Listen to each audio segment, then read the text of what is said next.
All right, America is in the grips of a deadly opioid epidemic that's claimed over 400,000 lives over the last 2 decades. One of the hardest hit states is Ohio, with more than 23,000 overdose deaths in nearly as many years.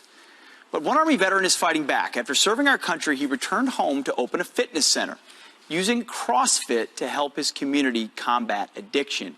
Here to share his story is retired Army intelligence officer and the founder of Portsmouth, Ohio Spartan Kettlebell Club, Dale King. Dale, thanks for being here. So Dale, thank you for your service. You served in Iraq and Afghanistan. You came home to a community that you saw was addicted to opioids, way too many, and you decided to do something about it. Tell us about it. Yeah, so Pete, you know as well as I do that physical fitness bonds soldiers together in the belief that we can overcome common suffering together. And when I returned home, it was like to my hometown, I couldn't even really recognize it anymore. So from the Army, I learned that I really love physical fitness, and that's when I picked up CrossFit, and I love to train people, and then that's how the gym became to be in 2010.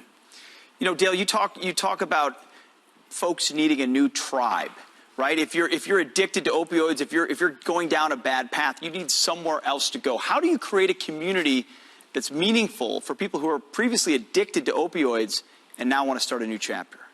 Well, that's the beautiful thing about Portsmouth. It's the people there, and the people care. And for far too long, the narrative has been negative for us.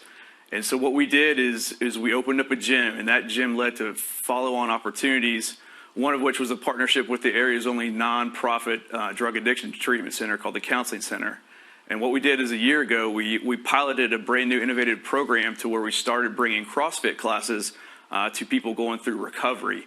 And what that did for me personally is I used to just judge these people negatively. Every day I'd see them walk by my building and just cast judgment upon them, and that wasn't solving the problem. And it wasn't until I began offering these classes to the people that I got to know them on a one-on-one basis and just realized that the problem isn't the people, the problem is the addiction. And small business has the power to solve that issue. Dale, talk to me about one of those people, Andrew Wright, who's now a big part of your organization. What's his story? Andrew's an unbelievable man. A year ago, he was homeless. When I asked him when he was graduating his in-treatment program what he was going to do, he said he was going to check himself into a homeless shelter. And I didn't even know where the homeless shelter was in my area. So I said, hey, man, come to the gym tomorrow morning. I'm going to give you a broom and a mop, and you can start working for my other company, Doc Spartan. And that was a year ago. And today, he's a coach at my gym. He's the head of fulfillment for Doc Spartan. And more importantly, he has a car, he has his own apartment, and he's working to gain custody of his children.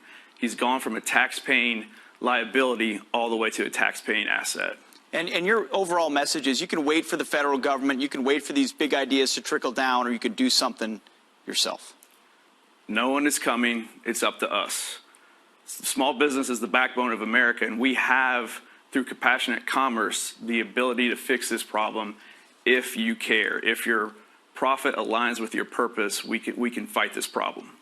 Dale King, God bless you. If folks want to learn more about your gym and the ointment you're talking about, Doc Spartan, it's DocSpartan.com.